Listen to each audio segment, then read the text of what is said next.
Good afternoon and welcome to the Western EIM Governing Body General Session. Please note that all audio connections will be muted until the comment portion of the call. With that, I'll turn the call over to Roger Colanson.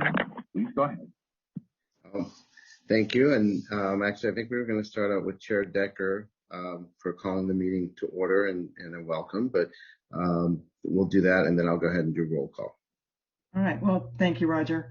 So welcome to everybody that's joining us for the Western Energy Imbalance Market General Session for February 8th, 2022.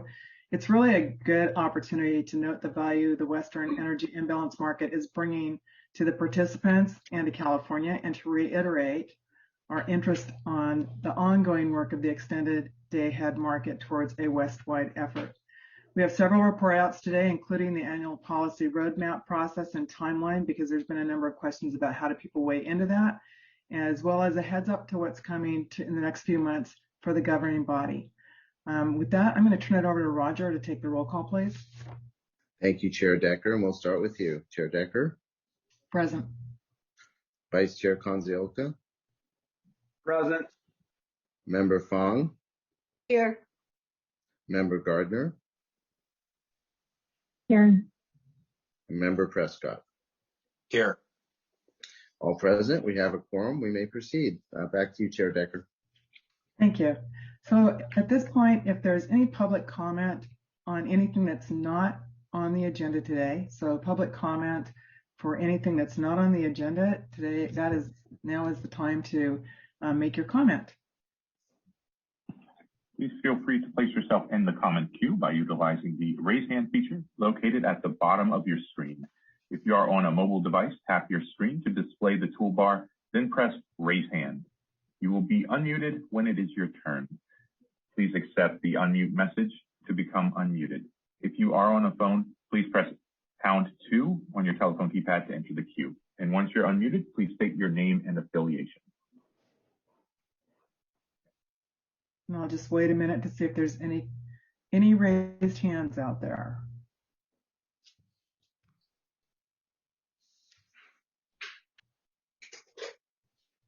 Not seeing any raised hands, we'll go to the next agenda item, which is the decision on general session minutes. Roger? Thank you, Anita. So need a motion to approve the December 15, 2021 general session minutes for the WEIM, the Western EIM governing body. So moved. This is Val. Second, John. Thank you, Val and John. Chair Decker, your vote? Approved. Vice Chair Konziolka? Yes. Member Fong? Yes. Member Gardner? Yes. And Member Prescott? Yes. Thank you, governing body. The motion is approved. Back to you, Chair Decker. Okay, the next agenda item is the report from our Chief Executive Officer, Elliot Mainzer. Elliot? Thank you very much, Chair Decker and members of the governing body. It's wonderful to see you all today. And of course, tomorrow I will be providing a comprehensive CEO report at the joint session. But I wanted to highlight just a few issues here today that I know are of particular importance to the governing body. First of all, wanted to just make sure you have the very, very latest information on the wheel-through issue. Of course, that issue was advanced forward back on January 20th and is now been filed with the Federal Energy Regulatory Commission on January 27th. Comments are due on February 14th, and we asked the Commission to rule by March 14th on that, recognizing the importance to all of our market participants in having certainty around the rules for the next couple of years through June of 2024. So really appreciate all the work that went to try to advance that solution here to the short term. Also, we're now actively working on hiring a third-party entity to come in and work with us on the long-term solution for subscription transmission across the CAISO system. And we're encouraged to get that work going in earnest here across the balance of 2022, which it's a very important topic for many people. So I think the wheel-through issue is moving expeditiously. And thanks again to everybody for the help there. On the resource sufficiency evaluation, of course, we'll be talking extensively about that here this week. I just wanted to mention a couple things. Really appreciate all the work that's gone in on this sort of phase one package. I think that we've made a lot of progress. I think with stakeholders, a very, very intensive set of conversations on a lot of really key issues in terms of improving the accuracy and the quality of the resource sufficiency evaluation.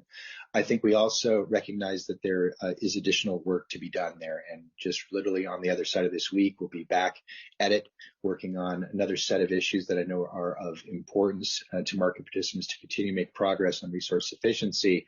I think, for us, really important that we continue to adhere to the principles of accountability, and transparency and equity in the treatment of the rules. And also, I just think it's really important as we're getting into some very, very detailed and substantive topics that we keep best utility practices and reliability always at front of mind. So looking forward to getting to this week.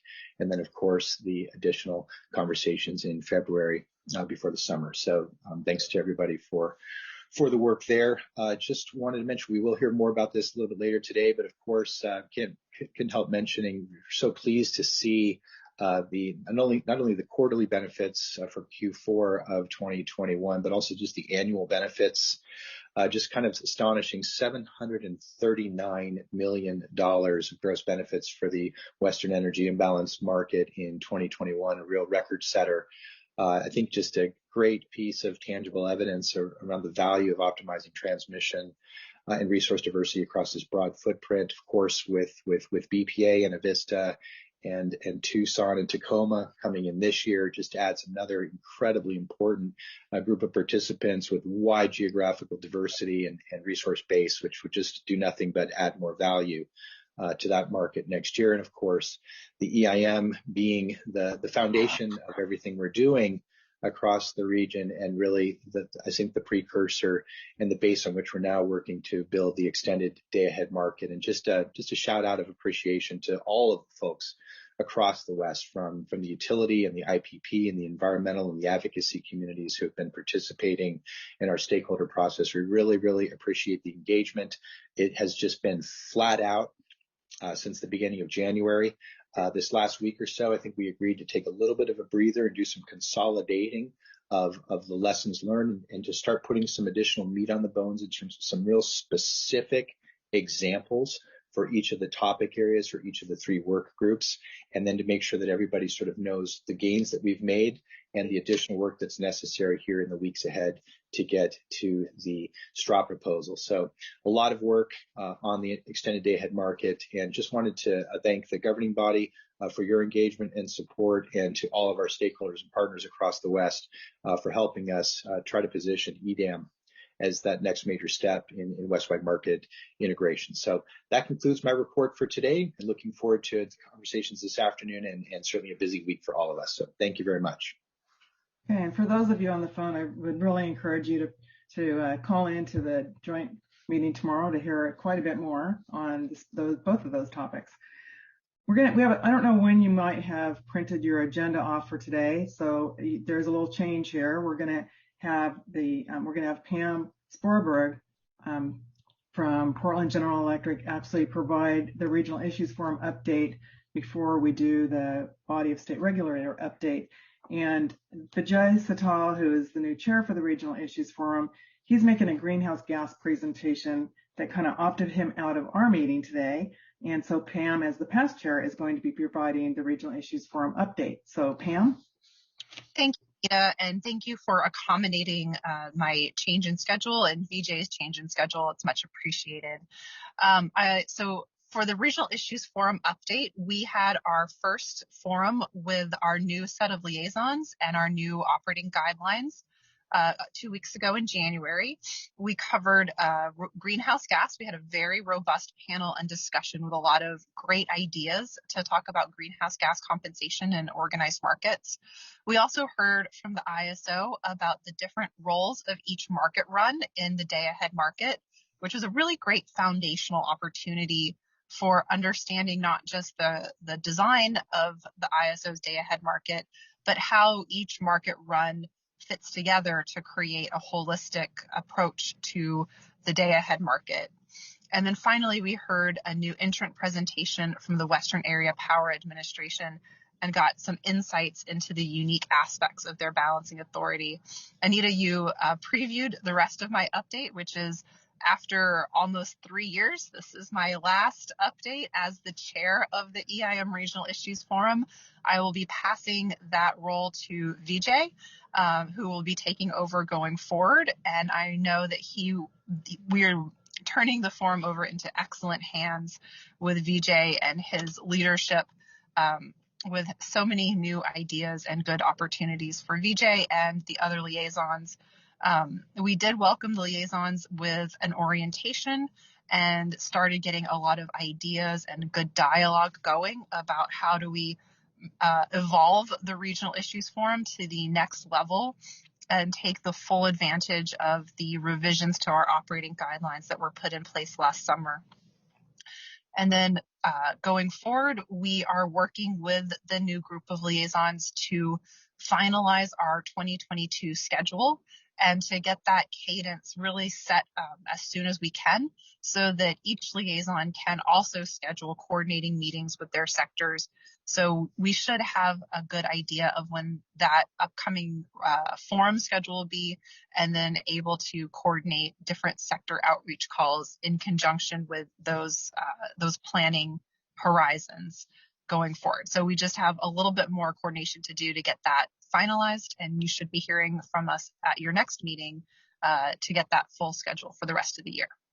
And so with that, I will conclude my formal remarks and see if there are any questions. Any questions from the governing body?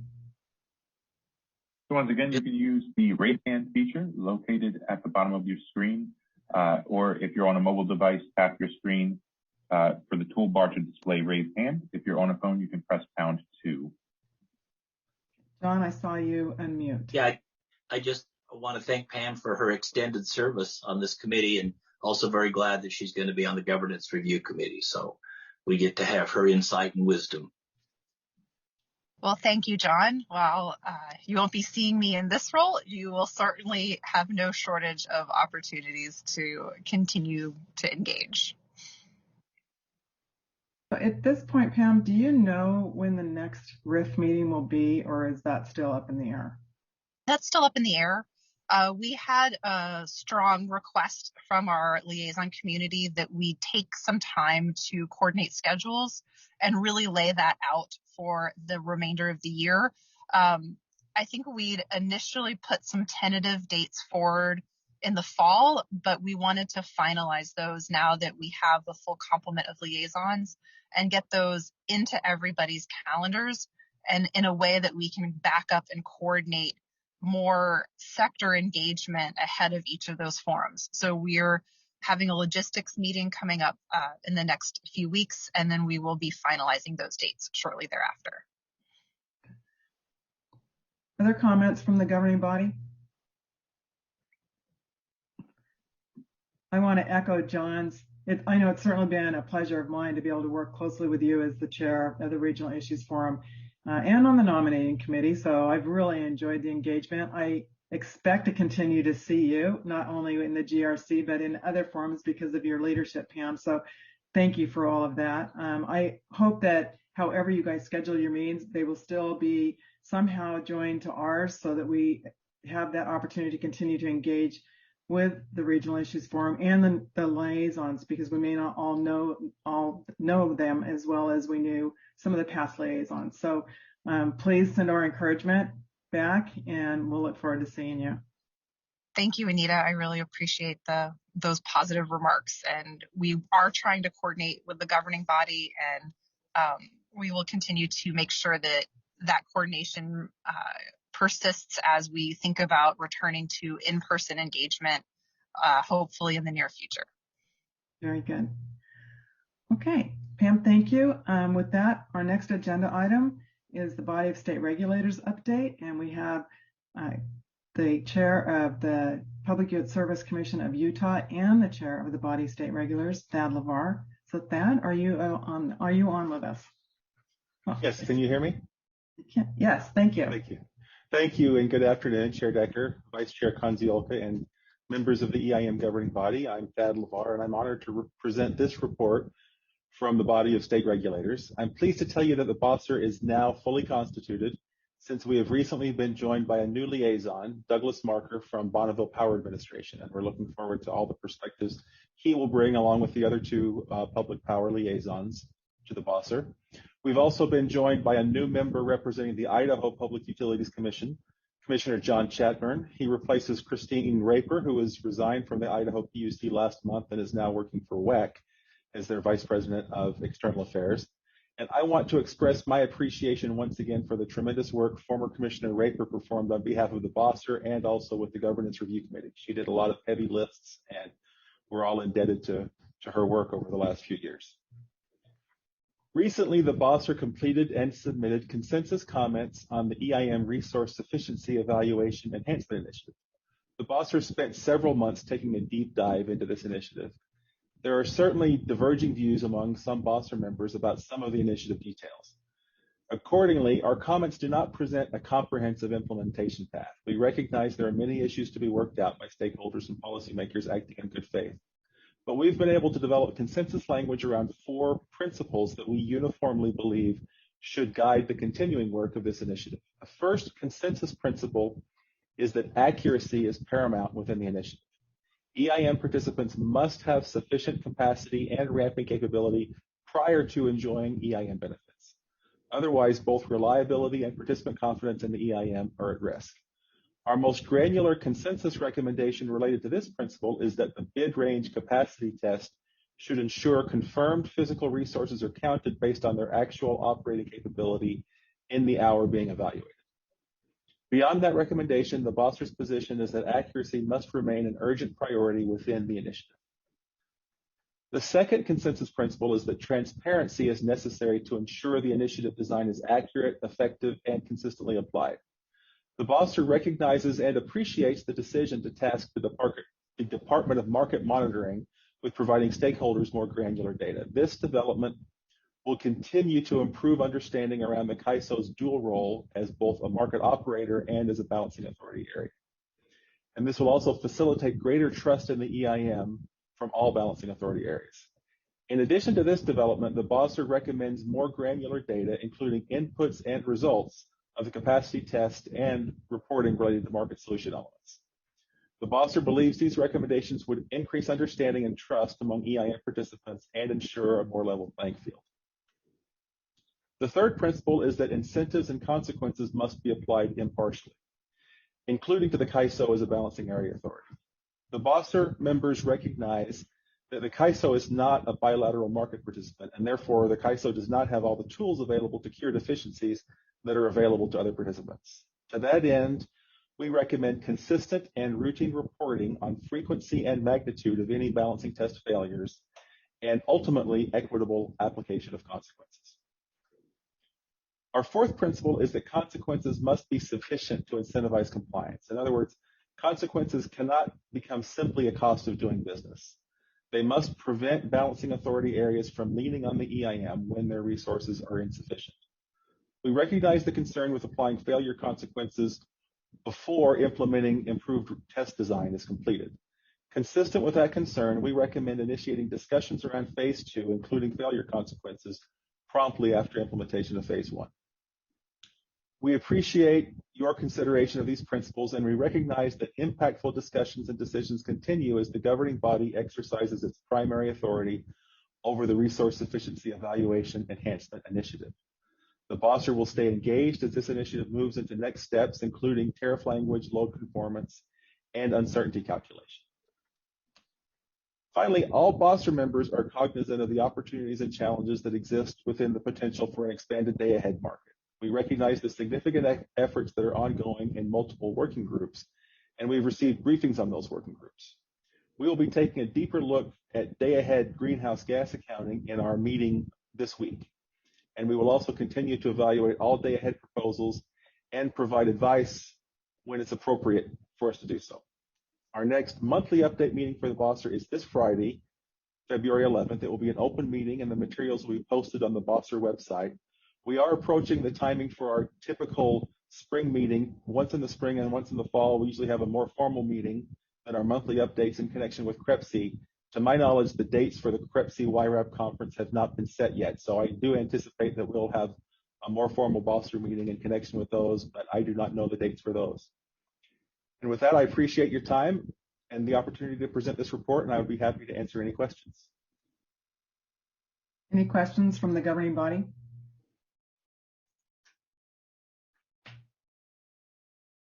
Commissioner, I want to say thank you so much for that report. Those are, I think, things that are important to us, as, or at least important to me as well, and something that we'll be looking for and looking at as staff brings recommendations forward.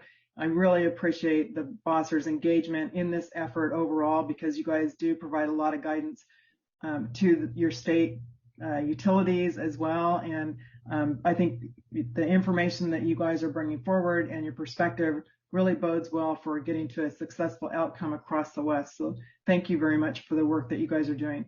We too very much applaud past Commissioner Raper. I don't know what the correct terminology there is, but I'm hoping that we'll still see her from time to time given her new role at WEC. And congratulations in being fully staffed and all the work that you guys are doing to help support these efforts. Thank you, Chair Decker. Hearing no comments from the governing body, we will move to the next agenda item. So the next agenda item, Guillermo Bastia Alret, and I'm sorry if I butcher your name, Guillermo, but please tell us about the EIN benefits, which is kind of exciting for all of us. Thank you, Chair Decker. Can you hear me okay? Yes, please. Yes. Okay. Good afternoon, and thank you for having me. This is a brief update about the EIN benefits that we collected for quarter 4 2021. Next slide, please. Quarter 4 saw a significant benefit in the amount of $204 million. That is effectively the largest second benefit that we have seen so far since the inception of the EIN market. The most significant share happened in October, but you can see across the 3 months of the quarter, we still saw significant benefits. And there are several factors contributing to this level of benefits. The first one is that since Q2 2021, we have 5 additional entities participating in the Western EIN market. More EIN entities enable more economic transactions, not just for the new entities, but also for the existing entities. Second, we continue to see robust transfers, as we will see later in the presentation, among all EIN areas, which reflect the economic value of the wider EIN market. And third, the economic transfers also result in economic displacement of higher value energy. When an energy transfer is realized, a cheaper energy transfer effectively displaces more expensive generation in the receiving area. This will lead to benefits in the way of cost savings. Next slide, please. With the $204 million accruing in quarter 4, the total cumulative benefits so far since the inception of the EIN market has reached $1.93 billion. This level of gross economical benefits is a good testament of the value and effectiveness of the Western EIN market to meet the supply and demand at the least cost with benefits for all the participants. Next slide, please. Another benefit of the EIN area is the avoided energy curtailments. If not for energy transfers facilitated by the EIN market, some renewable generation would be curtailed. The portion in green in this display reflects the curtailments in the CAISO system, while the blue section represents the avoided curtailment due to the EIN market. The red line is just the cumulative over time. As we can see, we have still the accrual of the avoided curtailments, and that is a continuous event.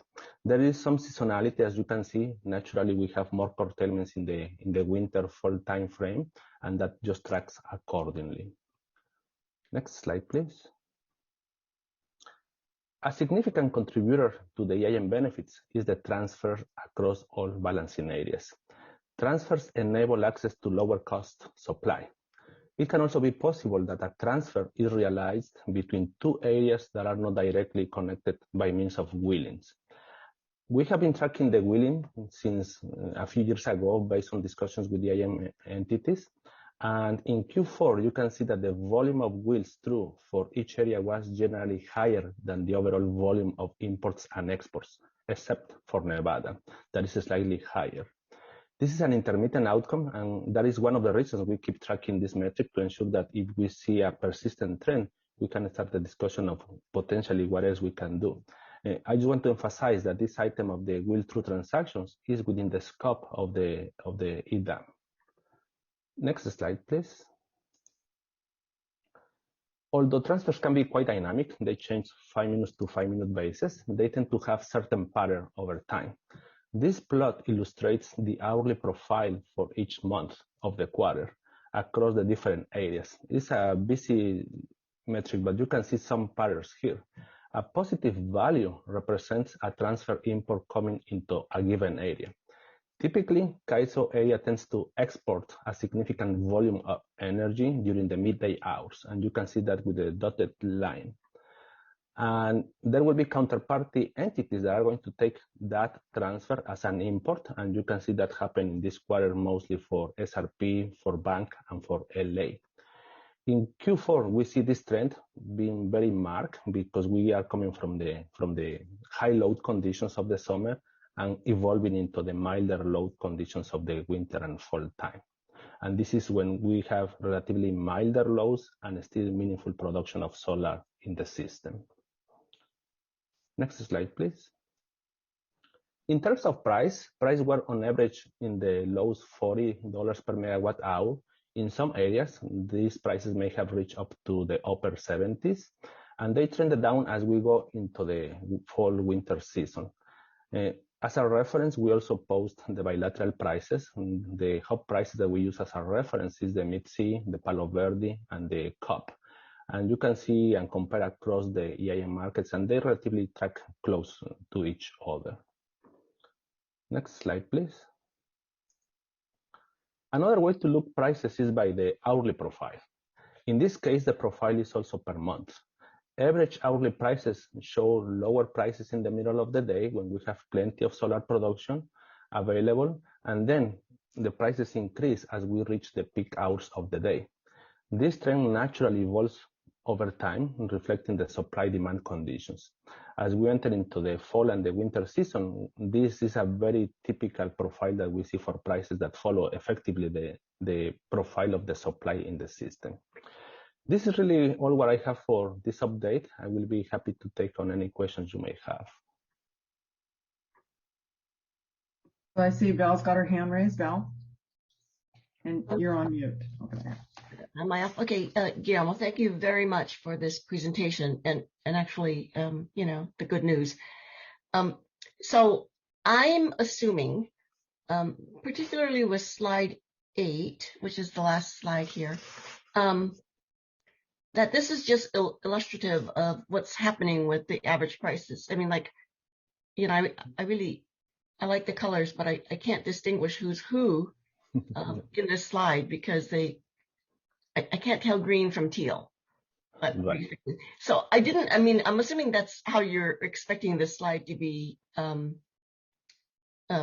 assessed, analyzed. Is that correct? Or did you really intend for us to really see who's getting the high prices, who's getting the real low prices? Because I can't really tell. Yeah, and this is a very interesting item. Thank you for the question. We have tried different ways to provide information in the past. And once you have more than 5 entities, it becomes a challenge how to comprise the information and not give you too much details. We will be happy to expand this like we have done in the past, where we effectively have one subplot for each EIM entity, so you can really see individually how each entity is looking in comparison to the other. So we have different ways to do it, and we will try that to do a better job next time. Okay, and I will say that having those different colors, it works on the prior slide, slide 7, because you list the colors in the order that you list the bar charts, so you can really see who's doing what. You know, I'm not trying to be critical of the slides. To me, it really works on slide 7, the nice coloring. Thank you for the note, and we will do something for the next round. And maybe not to belabor that, Guillermo, but really the outliers are the ones that are of most interest. So something even on slide 8 that really identified who were those outliers. And I saw that Rob had his hand raised. Thank you, Anita. Guillermo, good afternoon. I think you must have one of the best jobs at CAISO getting the opportunity to talk about the EIN benefits. Certainly there's been a lot of comments regarding the great news, and it is really fantastic to see how well it keeps growing, and it's likely to continue. I do have a question on the slide that addresses the reduced curtailments, and you noted that continues to increase, but it also looks like the renewable curtailment continues to increase, maybe even more so than the avoided curtailments.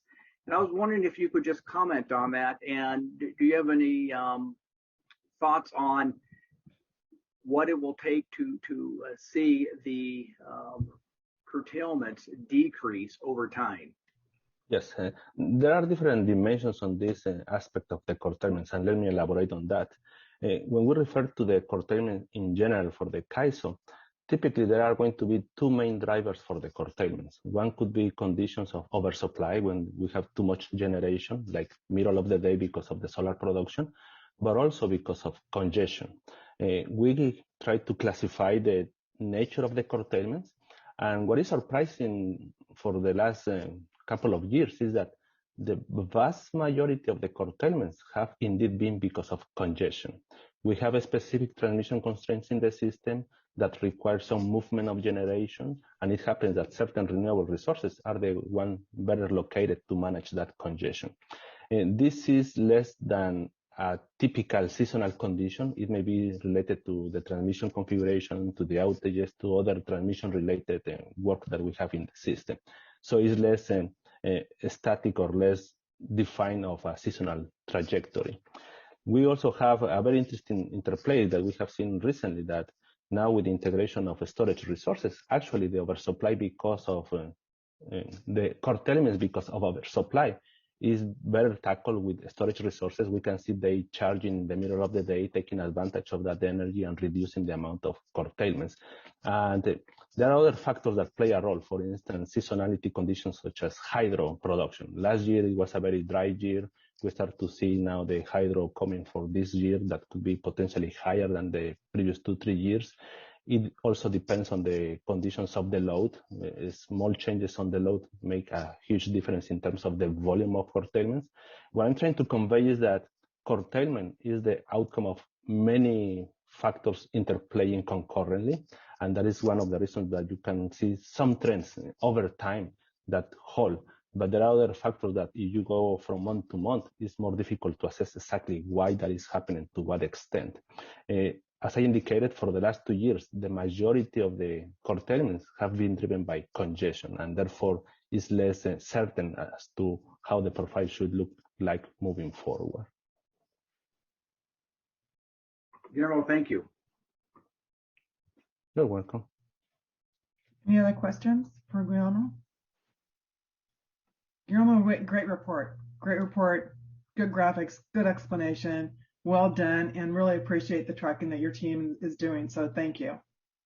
Thank you, Chair Decker. Thank you, members. So any public comment on the EIN market update? Once again, you can use the raise hand feature located at the bottom of your screen. If you're on a mobile device, tap your screen to display the toolbar, then press raise hand. Please accept the unmute message to become unmuted. And if you're on the phone, please press #2 to enter the queue. Please state your name and affiliation once you've been unmuted.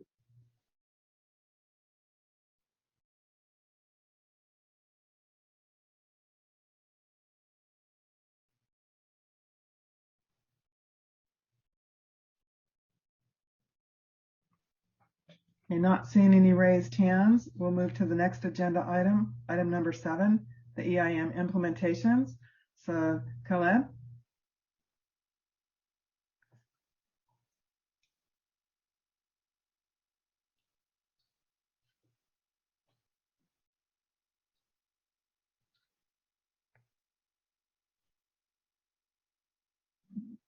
And Khaled, it looks like you're on mute.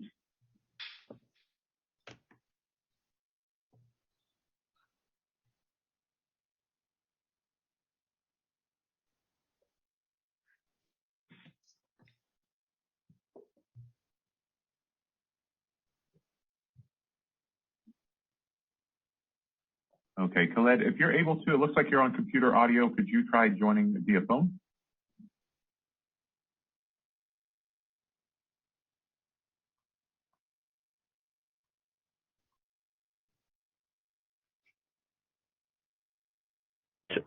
Chair Decker, if you wanted to flip up the next agenda item, I could start my report out on the Day Ahead Market Enhancement Initiative, and then we could follow up with Khaled when he joins back in.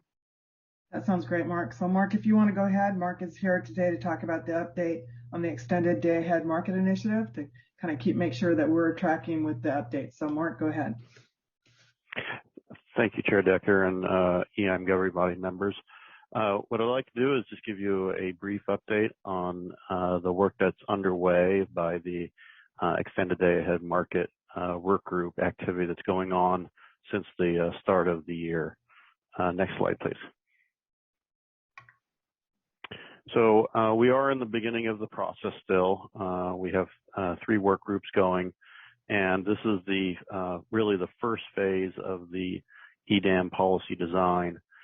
We expect to complete the initial 3 work groups around March, and then we expect to have a straw proposal available, kind of consolidating all the findings and other design elements, striving for in April timeframe. So on this graphic, we show that there's potential other additional targeted work groups.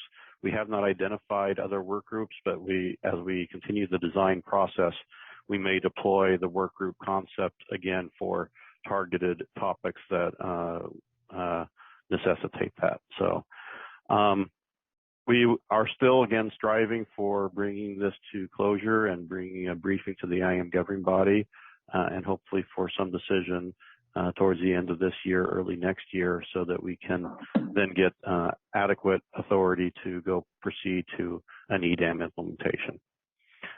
In parallel, as you're aware, there will be continuing discussions about EDAM governance evolution, and I know that they will be looking to the design to progress sufficiently to inform the EDAM governance discussions as well. Next slide, please. So we've had a very robust set of working groups. We have 3 working groups, 3 different topics. One is on supply commitment and resource efficiency evaluation in the context of EDAM.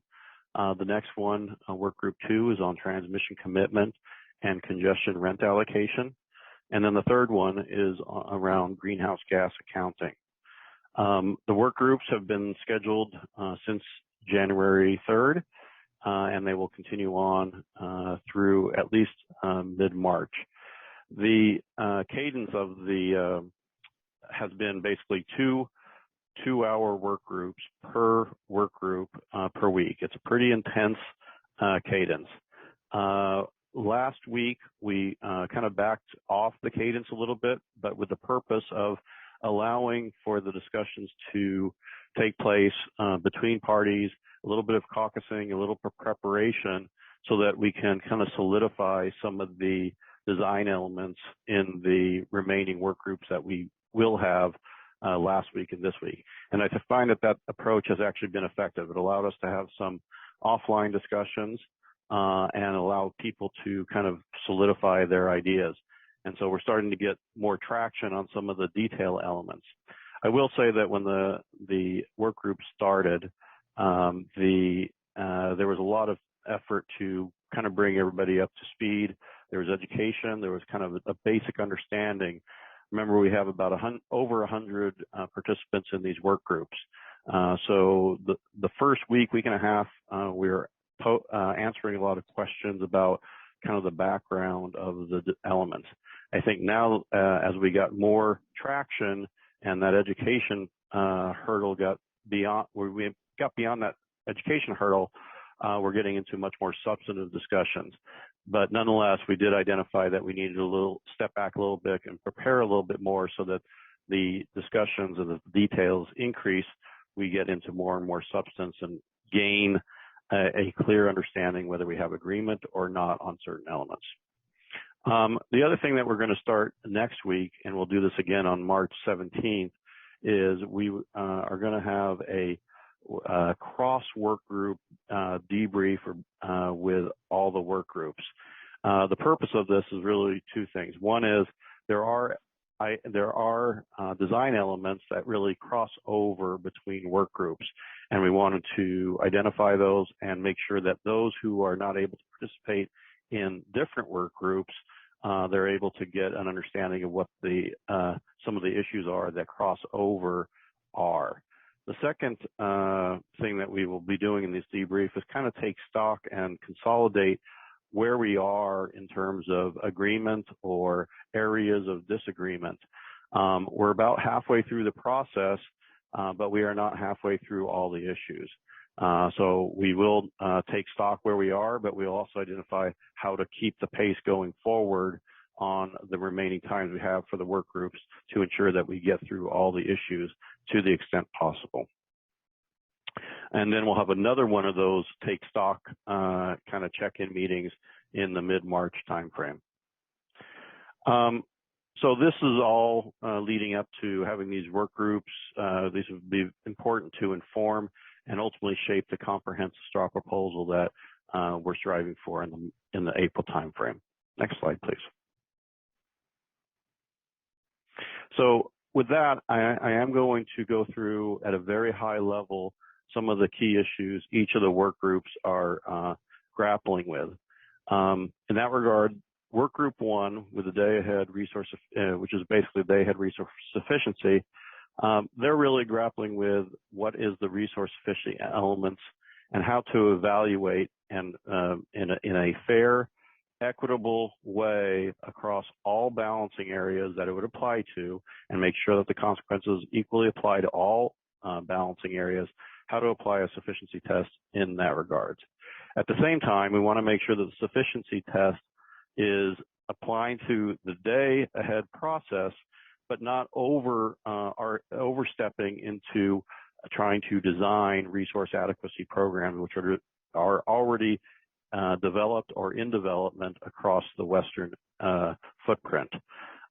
Certainly the resource adequacy programs are important feeding into a sufficiency program, but our objective here is not to design the resource adequacy programs through the EDAM design, but we want a common resource efficiency approach to apply to all EDAM entities, including the California ISO. And then the issues that have been most recently discussed is really how to perform the test and how robust that test needs to be.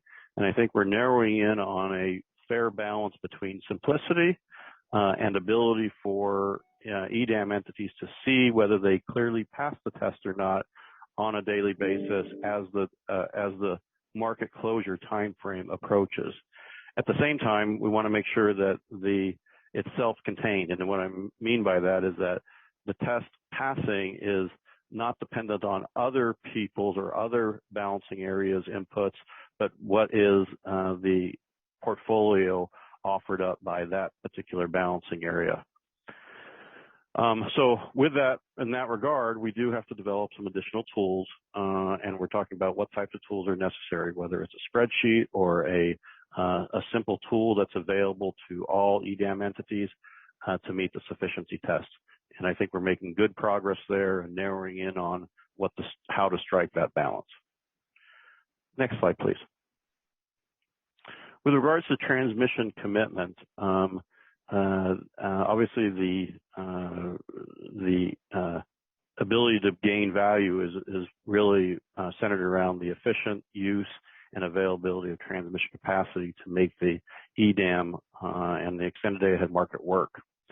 I think the discussions in the transmission commitment work group initially started around just getting the concept of the 3 buckets.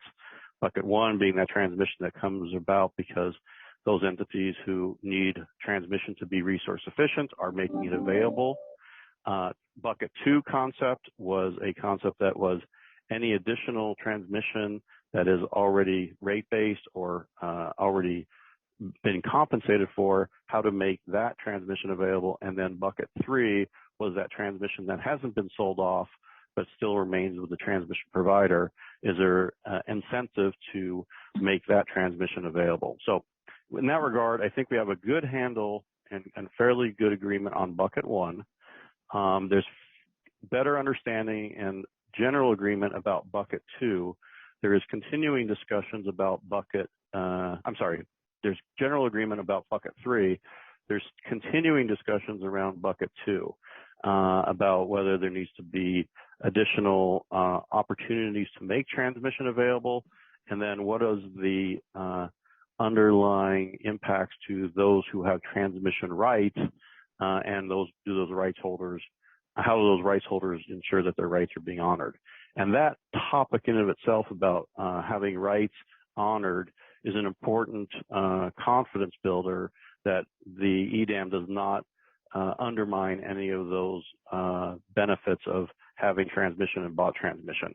So there's kind of a side or an extended discussion going on right now about how to make sure that those rights are honored all the way through the time frames, which oftentimes goes 20 minutes before the hour. So their rights are honored day ahead. If they don't use them, how do their rights get honored through real time? So those are the types of discussions that are happening. We have just started the discussions around congestion rent allocation, and there's probably a need for additional couple rounds of discussions around that alone. But we're starting to make progress into that second component of the discussions around congestion rent allocation. Again, as the third bullet indicates, we are close, but we have not nailed down all the details about to ensure those transmission rights are being honored, but we know that that is a necessity, and we will continue to do that through the working group effort. Next slide, please. So the third work group on the greenhouse gases is an important one because it really aligns with states' goals of migrating or evolving to a clean energy approach. And that tracking and accurate accounting of GHG is critically important to those efforts, whether it be in California or other states like Washington, where those policies are now being developed. There's two kind of prevailing approaches that are being discussed in terms of are these approaches accurate or sufficient enough? One is a source-specific approach, which is an extension of the EIM GHG model, and it really recognizes we're trying to track what resources are supporting load in the GHG area. But it also recognizes that we cannot be enforcing GHG regulations in the non-GHG regulation area. So this source-specific approach, we've been doing this in EIM. We've gone through evolution in EIM to improve upon it. But the question is this sufficiently accurate or not to support an EDAM where you're not just dealing with 5% of the energy, you're dealing with the other 95% of the energy that's being scheduled. So that's where the second approach has started to be discussed, and that is a zonal approach. And the zonal approach is something that basically says you have a non-GHG region, and then you have the GHG region. And between the two regions, you account for the GHG transfers through a unspecified or default emissions rate that's common to all transfers. The challenge of this approach is that the resources that are in the non-GHG region, especially those that are low emitting or non-emitting resources, especially to the extent they're contracted with load in the GHG region, they would be seeking to not be disadvantaged under this general hurdle rate approach. And so what you have to do is you have to design additional mechanisms to ensure that those resources have the ability to be accounted for in the GHG region.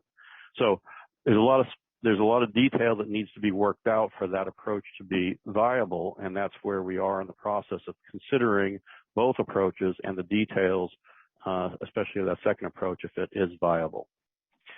The last point on this is something that we got briefed out last week by Commissioner Rendall of the Washington Commission, is the recognition that there needs to be, to the extent GHG regions programs are not linkable, and they may not be linkable in terms of the regulatory policy initially by the start of 2024, we have to be prepared to the fact that we may have to have multiple GHG regions with different regulatory frameworks, which means we may have to track GHG or energy transfers from the non-GHG regions to the extent they're going to Washington or California or the different GHG regions versus having it just being accounted for going into the total GHG area. We recognize that, and we heard that, and we will account for that in our design, whether we need to stand up additional mechanisms to account for multiple and potentially different GHG regions and regulations.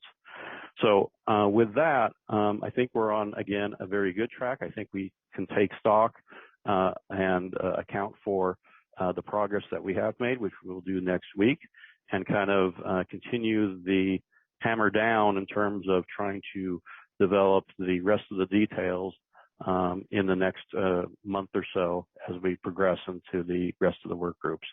I do want to express sincere appreciation for all of the members of the work groups that have been actively engaging, putting the time in, especially those who have been acting or participating in multiple work groups.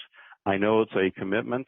I recognize that people have other jobs, but they really, we've kept the attention going and the interest going, as evidenced by the fact that every one of our work groups continues to be roughly around 100 or plus participants listening to the discussions or actively participating in the discussions. And I just want to say thank you, and thank you for the active engagement by those who are engaging. For that, I will take any questions.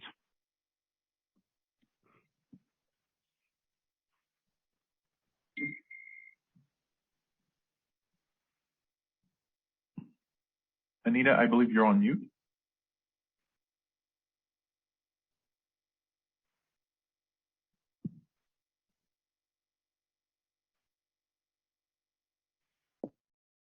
You're on mute. Oh, there you go. I think you're off now. I did it twice. So, Rob, you have your hand raised. Thank you, Anita. I didn't want to speak out of turn. Thank you. Mark, you've outlined a great overview here and path forward and kind of boiling down the key issues. And I know there's just a lot more, and I know there's a lot of discussion, and I know the challenges are still significant. As you're looking at moving this initiative through 2022, and this is just February, as you look at it with those large work groups, are you seeing any particular item that is significantly out of whack, or there may be something that was not anticipated to have to be addressed or discussed that wasn't expected, or as you are right now, you have a fair amount of confidence that you have identified the key issues in moving this forward right now and in continuing then to manage what needs to happen to get us to a point to get to the straw proposal? Yeah, great question. I think what you're asking is have we identified any new potential showstoppers? And I don't think we've identified any new showstoppers. I think we do have identified some challenging design issues, but I don't feel as though any of them are at a blocking point at this point. As we continue the discussions, I think we will start to see some separation of views that we are going to have to reconcile in the rest of the design process. and there's going to have to be some gives and takes to overcome those. But at this point, I'm not seeing anything that is a showstopper from a viable EDAM design proceeding and evolving. And I say that because I don't think we're going to get everything just perfect day one. I think where there will be some things that will have to continue to evolve over time as we have experience, similar to the way we've experienced in EIM. But at this point, I feel people are actively engaged with the intent that this is a viable outcome and that a design is possible that can satisfy participation in EDAM for at least some members across the West. Thank you, Mark. And Jennifer, I see you've got your hand raised.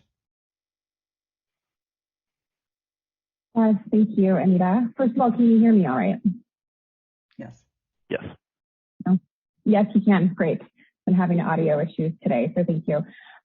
Mark, first of all, I want to thank you for the presentation, a really helpful update. And I don't really have a question, it's more of a comment. And I know that I've shared this with you earlier, but we've been hearing from stakeholders quite a bit that obviously the EDAM stakeholder process is moving full steam ahead, and it's very time intensive, and it's a wonderful indicator that each of these working groups has, at least 100 active members participating. That is just really encouraging to hear that we have that level of involvement and interest. But we do have other stakeholders who are smaller in size, have limited bandwidth, and so they cannot adequately engage in all of the working groups. Perhaps they have enough bandwidth to do one or two. And so when you did discuss the sort of the new development where you're having these debrief meetings to kind of take stock of where the working groups are, I think that's been a really, really important addition to the stakeholder process. And it sounds like there's one meeting coming up on the 16th and another one coming up on the 17th. So I think these meetings, although they'll also be valuable for those individuals in the working group, so they can compare notes and see where there might be similarities and differences or cross-cutting issues, I think these will be really good opportunities also for our stakeholders who might not have the time to meaningfully engage in all of those working groups. So it's also kind of a reminder to our stakeholder community to kind of put those dates on your calendar and make sure you can join so you can kind of get up to speed on where the EDAM stakeholder process is moving. So thanks again, Mark, for you and your team and everything that you guys are doing on EDAM. Yeah, thank you, and thanks for pointing out the additional purpose of those that cross-cutting debrief across the work groups. I will also say, to your point, that we have been posting the recordings of all the work group meetings. I know it's not how people want to spend their off time, but if you wanted to scroll through or listen to portions of it, that's a possibility. And then we are providing kind of notes of the progress of the meetings through our facilitators and our scribes. So that's also another way to quickly just get a quick update on what was discussed in the last set of working group meetings. So I appreciate the comments, and we are sensitive to the fact that not everybody can be at 3 work groups twice a week, every week. Any other questions by the governing body?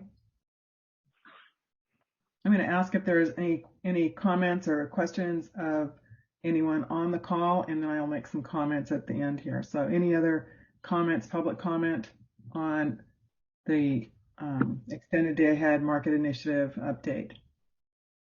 As a reminder, use the raise hand feature located on the bottom of your screen, or if you're on a mobile device, tap your screen to display the toolbar and press raise hand. Make sure to accept the unmute message to become unmuted. If you're on the phone, go ahead and press #2, and please make sure to state your name and affiliation once unmuted.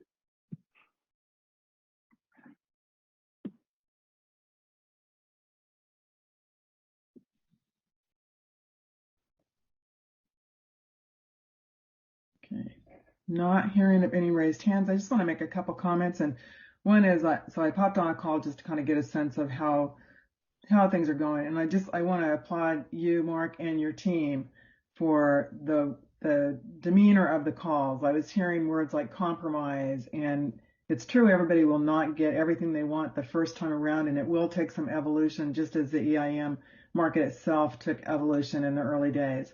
And I just really want to say I appreciate the engagement. The call I popped onto, there were 119 people on it, or at least 119 phone lines. Who knows what people were doing? But just it shows that people are calling in. They are taking advantage of the opportunity to do so. And there was some really good dialogue that was actually a dialogue and not a tell. And I just really want to applaud the way you're approaching this. And I hope that that continues and we hear that kind of feedback from our stakeholder communities. If there are no Thank you for the observations and the feedback. Okay. If there are no other questions of Mark, we will move on to our next agenda item, which is we're going to go back to Colette. Are you on with us now? Yep. Yes, I'm on. Can you hear me? Very good. We can hear you. Go ahead, please.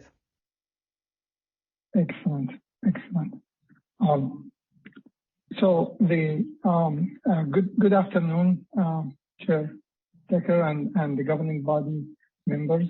Sorry for the earlier rough start, but hopefully we can make it up. I'd like to give you a quick update on the EIM implementation status. Next slide, please.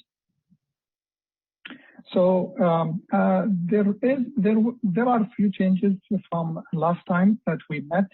We tried to capture them here. Actually, the main one on this slide was, if you remember, Excel Colorado or Excel Energy was put on hold in the last time that we met. This slide now updated based on the news that Excel Energy would like to join the SPP market.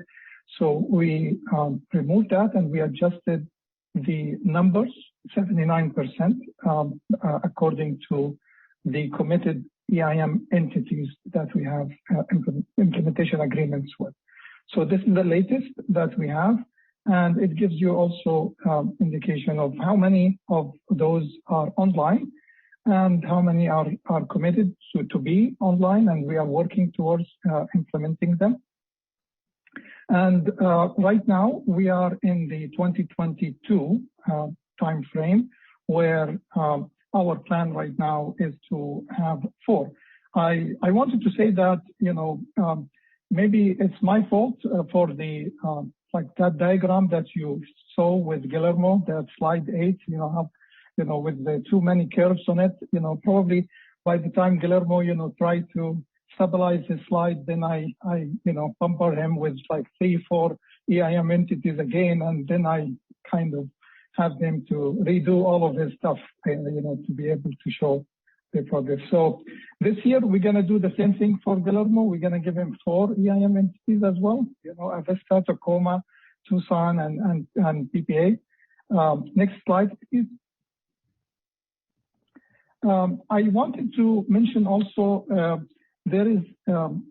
we have 2 go live dates this year. One is in March, and that March 2nd date was supposed to be Avesta, Tacoma, and PPA. So PPA, almost like maybe 10 days ago or so, approached us and said that there is some concern about meeting the March 2nd. There is a risk that they would like to mitigate by ensuring that there is a code delivery that they're expecting from their vendor to be able to solve or to show the sub-allocation to the transmission customers of PPA. That is a very, actually, I would say to the credit for PPA, this was an area where we had before in previous implementation some challenges with if we wait till after the go live. So PPA wanted to ensure that everything is smooth and that they can show, as they promised their customers, they show some settlement. This is not the settlement between ISO and PPA. This is the settlement between PPA and their own customer or transmission customer. This is the sub-allocation of the EIM charges. So with that, we worked out with PPA as a team what is best for, without having to put any additional or taking an additional risk. And PPA agreed that maybe moving it to May 3rd, which is the same time that we had it lined up for Tucson before that. Tucson was supposed to be May 3rd, and I will talk about that why. But PPA said, aligned their go live now with May 3rd, which is the second go live date this year. So in March 2nd, we will continue to have our original plan, no change in plan for Avista and Tacoma, March 2nd. PPA will move to May 3rd along with Tucson. Now for Tucson, there is a special development that we had to do with them related to the joint owned units. And that is a new pilot, a new model that is new in the industry, actually. Nobody has that model in the market for them. And again, as a team, we worked out with Tucson what is best for us to ensure that this model is working. And the current target dates for Tucson is to go live on May 3rd. So we are trying to do parallel operation start in the middle of February, February 16. We're still targeting that, but we are testing right now. This week is very critical to tell us, how good is the joint owned unit model, because we have all the code now in house, and we are trying to do some scenarios related to outages and exceptional dispatches and everything. So that's for the 2022 EIMs. 2023 EIMs, we are actually moving ahead, and all of these three EIM entities that we are planning for the next year are green, tracking green, and we have nothing to maybe no red flags that we can point out. With that, I'm going to stop to answer any question or clarify, and because of this movement of PPA, if you have any question related to that. So any questions from the governing body? So Colette, I think we've been really tracking on the implementations in terms of watching industry news, hearing from the CalISO, watching CalISO assignment or articles, as well as Bonneville articles. So I think we were pretty well on it that Bonneville had moved its date out, but still that they're on board and they're moving forward in a positive direction. And I think you and your team have done a great job with keeping people on track and getting these folks ready to onboard into the EIM. So thank you for your work and the work of your team. Appreciate it. Thank you very much. Okay. With that, any public comment on the EIM implementations? We'll give folks just a minute.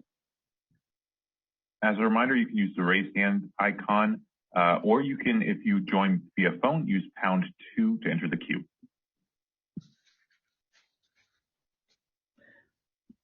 I have to say, I think this is the least number of people I've seen on one of our calls in the entire last year and a half. So I think they're probably all at the greenhouse gas meeting that Mark is hosting, or Mark's team is hosting. So, okay. If you need public comment, we will move on to the briefing on the annual policy initiative roadmap process and timeline. I asked for this to be on our agenda after a call recently where stakeholders had made some comments about they weren't really clear about the process for the roadmap and where they could continue to either give some feedback or what the timeline was. So I asked to have just a brief kind of, let's get that on our meeting, because this is part of our stakeholders are asking about this. And so I appreciate that Anna and Greg have brought this forward. So I'll turn it over to Greg. Yeah, good afternoon, Chair Decker and governing body members. So yeah, this will be a brief briefing on our annual catalog and policy initiatives roadmap process. So the process we have in place today, I'm trying to recall, I think it's probably been in place for the last 5 or so years. Prior to that, we used to have a very complex ranking process that had, all sorts of issues. So we actually went through a stakeholder process to see how we could improve the annual catalog and policy initiatives roadmap process, which resulted in the process that we use today. We can go to the next slide. So essentially, we have a 3-step process, and we started out with what we call the policy initiatives catalog process. And, I think the way to look at the policy initiatives catalog is really the parking lot for all of the identified initiatives. And we gather those initiatives from a variety of places. We look internally at the ISO when there's and we talk to the various business units within the ISO, like operations, for example, technology, legal even, and they can identify initiatives that they believe we should take on to either improve our market design or the processes that we use at the ISO. So that's one source. We also have, the policy group that identifies, potential initiatives as well. And then we also ask stakeholders to provide input on initiatives they would like to see us take on. And so we have, again, it's through an open process where they're allowed to submit proposals for initiatives they'd like to take on. And we catalog all of those initiatives and put in a brief scope of what would be entailed in those initiatives. Then we do a triage on those initiatives and we categorize them as either in progress, which is self-explanatory, FERC mandated. Oftentimes, FERC may come out with a rulemaking or have some direction and an order on one of our initiatives that directs us to take on a certain initiative. So, we'll have to take those initiatives on. And then there's also, related to that, ISO committed initiatives. And, oftentimes when we make filings at FERC where we have further development to do in a certain area, we may commit to FERC that we will be taking on, a subsequent initiative to further develop the policy. We also make commitments to you, the governing body, as well as to the ISO board for future initiatives that we're planning to take on to further the policy development. And then the final category is discretionary initiatives, and these are initiatives that we've identified or stakeholders have identified as things that they would like to see us take on as an improvement in either our market design or process improvement at the ISO. And then we also take an initial stab at the EIM governing body role over the initiative. Based on what we know about the scope of the initiative, we take a stab at whether it would fall under the joint authority or an advisory or no EIM governing body role, and we indicate that in the catalog as well. And then we publish a draft catalog. We then take stakeholder comments on the draft catalog to make sure that, are there any initiatives that we're missing that they would like to see us adding to the catalog, that we categorize the initiatives appropriately? Do they have any issues with the EIM governing body codes that we've assigned to the initiatives?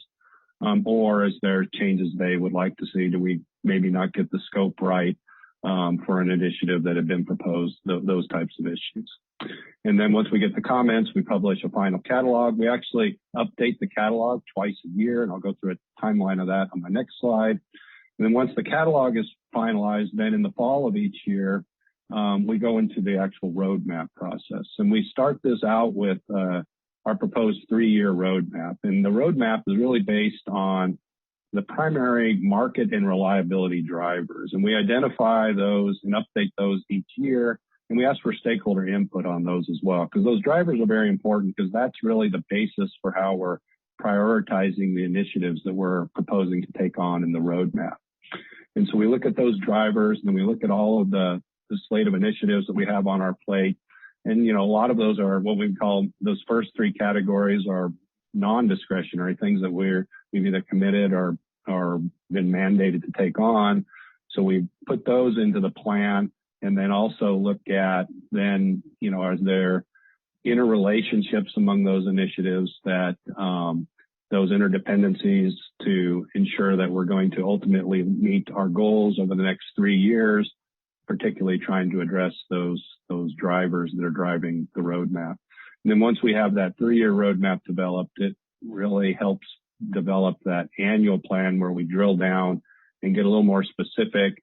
And the 3-year roadmap generally has those larger initiatives. And then we look at, based on what we have planned through the 3-year roadmap, do we have additional space to where we can fit in some smaller, more targeted initiatives that have been identified through the process. And then we'll put out a draft of both the 3-year roadmap and the annual plan. We get stakeholder feedback on that in developing the final plan. So if we can go to the next slide. So this is a high-level overview of the process timeline. So again, this is a process we go through each year. So, one thing I'll mention, we'll take catalog submissions for potential initiatives anytime during the year, but we will update the catalog twice a year. So we update it at the end of February, so we're getting ready to do that. And then we update it again in the late summer prior to starting the annual roadmap process. And then in the fall, we start the roadmap process where we publish the 3-year roadmap and draft annual plan, and then run that through the stakeholder process, get input on that to coming up to a finalized plan that we then present to both you as well as the ISO Board of Governors. And so next slide, please. Which will go into this year's process. This gives you an overview of how the dates fell out this year. We had a little different schedule this year, primarily because of the change in the EIM governing body governance structure. So for the annual policy initiatives catalog, we posted our draft catalog on May 11th, and then we had stakeholder submissions deadline on July 1st so that we could put that into the final catalog. And then we posted the catalog, but then we revised it and posted it again in November so that we could reflect that updated EIM governing body governance structure to the joint authority model. And then for the annual plan and 3-year roadmap process, we posted our annual plan on November 11th, and we had a stakeholder meeting on that where we took stakeholder comments on the 16th, and then had written comments provided then on December 1st, which were then taken into consideration. We did then brief both you as well as the ISO Board of Governors in executive sessions in December. We like to do that before finalizing the plan to see if there's any either governing body or Board of Governors input that we'd like to consider before finalizing the plan. And then we present that final annual plan to the stakeholders on January 12th of this year. We had a stakeholder meeting on the 19th to discuss that, and then took stakeholder comments on January 26th. And then we will be providing the public briefing on the final plan tomorrow at the joint EIM governing body and ISO Board of Governors meetings. So I know that's pretty quick, but that's kind of an overview of the process and how it went forward this year. And be happy to answer any questions. So any questions from the governing body members? Yeah, thank you, Greg, very much. And I would add that this will be on the agenda again tomorrow. So for those on the phone, if you have thoughts about it or would like to make a comment, tomorrow is a good time to do that. And we will ask, is there any public comment right now? If you'd like to leave a public comment, please use the raise hand icon or dial #2 on your telephone keypad to enter the queue.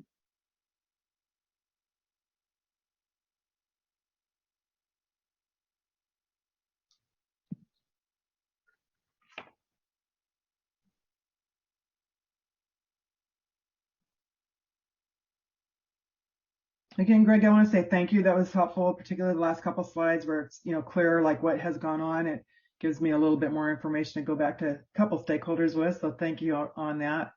And with that, we'll move to the next agenda item, which is Anna McKenna. And again, this is what's coming at us in the next couple months.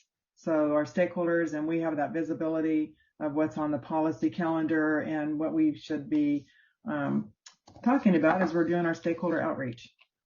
Thank you, Anna.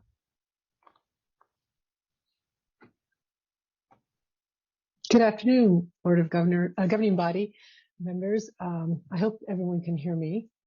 Yes. Wonderful.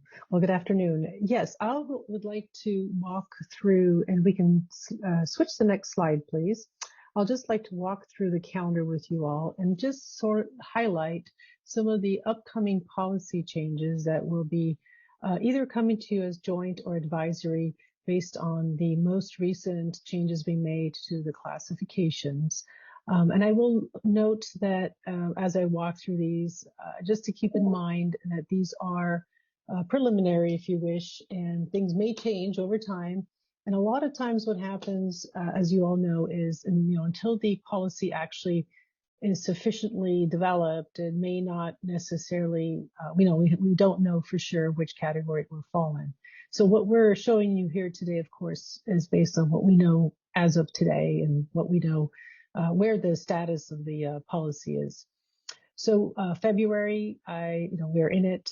We have 2 items coming to you under joint, which is, one item coming to you under joint and 1 item coming as advisory, the resource efficiency evaluation enhancements phase 1, and then the adjustment to the inter-tie constraint penalty coming as advisory. Those items will be discussed in greater detail tomorrow with all market participants at the joint meeting. And I believe folks will have an opportunity to comment during those meetings. Any questions with that? If not, I'll move to March. And in March, we do anticipate 2 decisional items under joint authority. And one is a decision on the long start unit definitions, in which we're trying to clarify the tariff based on some existing issues we've been working on for some time now. The tariff clarifications do trigger a joint decision because it does affect the participation of the EIM entities in the WEIM. The other item that will be coming to you under joint is also the RDRR, also known as Reliability Demand Response bidding enhancements. And that is a change we're making related to the treatment of these resources in the market at the bid cap. And this is a necessary change that comes as part of the Order 831 changes that we implemented earlier this year under FERC mandate to increase the bid cap to 2,000 under certain conditions. And at this point, we don't anticipate any advisory items coming to you. I will highlight, however, that most recently in the resource efficiency evaluation, and you'll hear more about this, we pulled back on one element of that proposal that we're taking additional time. And so when that comes back to you, that would be under joint as well, just as it would have been if it was coming now. Okay. So, sorry, go on. No, I was going to say that's really helpful to just take a minute and kind of point these things out. Were you going to make further comment? Well, I was going to just share with you that in April, right now, we don't have any classified items, but in May, we have one follow-up item on RDRR with the bidding parameters. This goes beyond the scope of the 831 changes, but again, that would come to you under joint. Okay. So any questions from the governing body about kind of I see John making a move. Well, no, I support Chair Decker. You're getting this in the public eye. This is something that staff has not always, but has provided to the governing body in our board books. And I think it's important that we get this in front of the public so they can kind of see what we're working on and maybe what they should be preparing for themselves to delve into these different topics. Now, I don't know if Anna was going to talk about it, but this is kind of a look out a few months. And then we're also kind of giving a look out next year, kind of are the rest of the year as to what we're going to be covering. So I don't know if you were going to. Okay. Yes, I think on the next slide, we cover some additional months. Oh, actually, I don't have it on the next slide. Oh, no, there it is. Thank you. So if you look and see, really right now, the pivotal months are actually, I'm so sorry. It doesn't look, I thought we had a slide on the rest of the year, but. You do. It's the next slide. Next slide, please. No. Oh, darn. That was the one I had a question on. Well, I'm somewhat familiar with it. So if you guys want to ask a question, again, when you go too far to advance, it's sometimes difficult for us to really provide, certain the certainty on those classifications. But why don't I take questions? I'll be happy to answer any questions you have. Rob, you're first.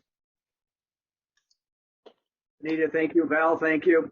Anna, yeah, you may have just addressed the question I had for you. When we look out at the rest of the year, so we look at second quarter, third quarter, and fourth quarter, Two things that were brought up today is the RSC enhancement, phase 1B, and we're not showing that right now. And then Mark talked about EDAM and with the intention of having something by the end of the year, and we don't show that right now.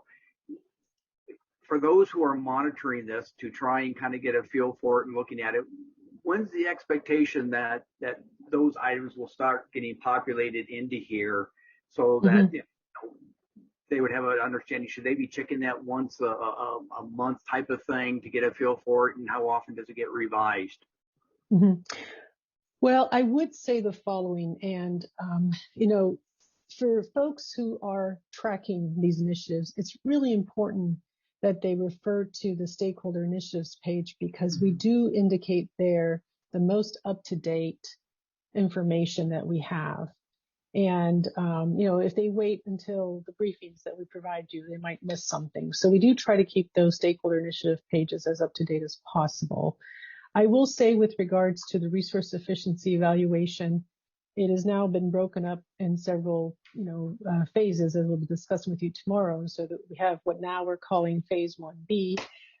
I will share with you that these numbers sometimes cause a lot of frustration with folks, but we are going to look at some issues in the next round of the evaluation, starting immediately. We're starting with a deep analysis in February. So they'll see on the stakeholder initiative page, they should consult that, and we'll see the timeline for that as soon as, it may be already there. I haven't checked this morning, but they'll soon see a timeline for that. So it's best to really look at that as a place for evaluation. Now, as that initiative evolves, and we feel confident we have a proposal that we can take to you, we start to indicate, based on the status of that initiative, when we're going to take this to the board, and we start providing that information. It's a little premature right now for me to provide you that I really don't know at this point on that. Same thing with phase 2. Now, we are starting again that as soon as possible, but I don't really have a date to share with you right now.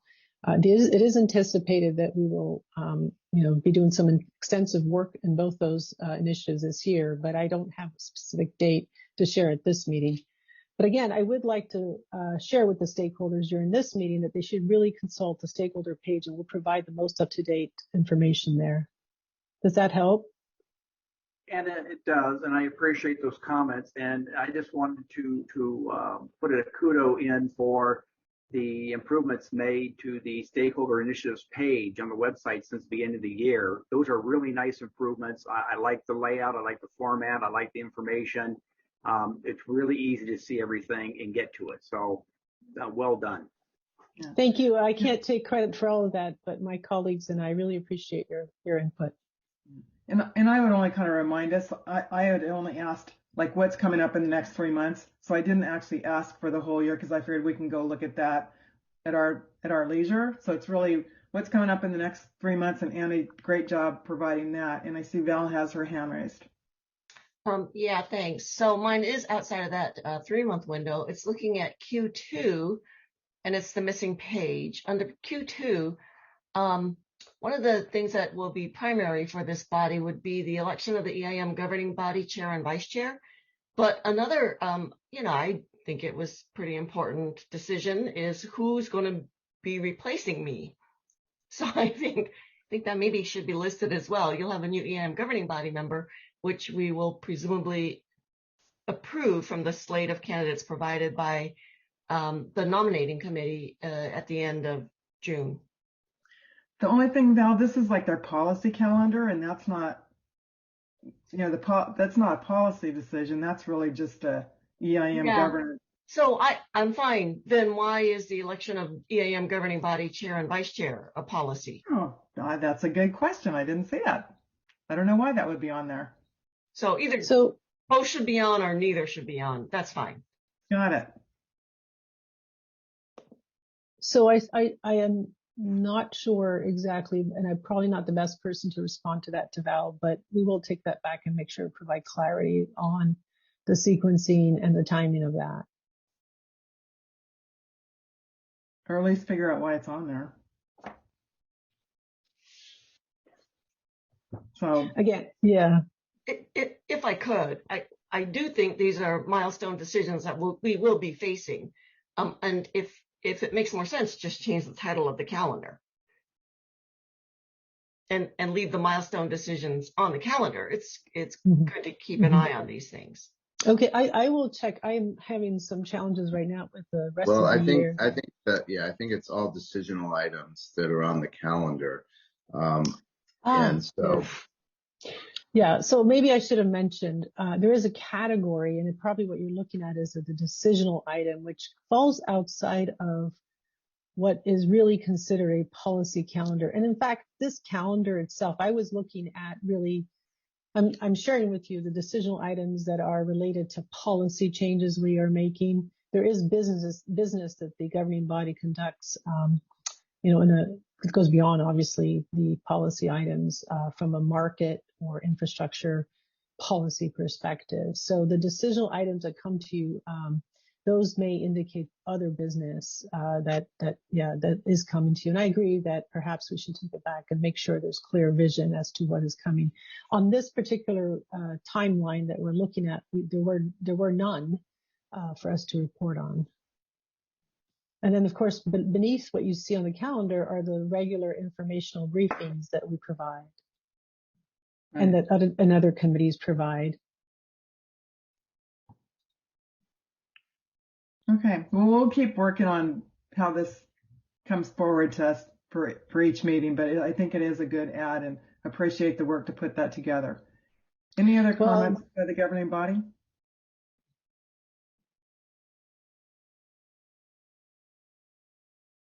Anna, did you have another comment?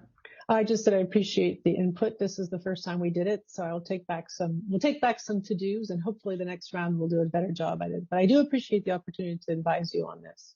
Thank you. You did a great job. Any public comment or questions about the policy calendar for the next few months from the public? Please make sure to use the raise hand icon or press #2 to enter the question queue or the comment queue.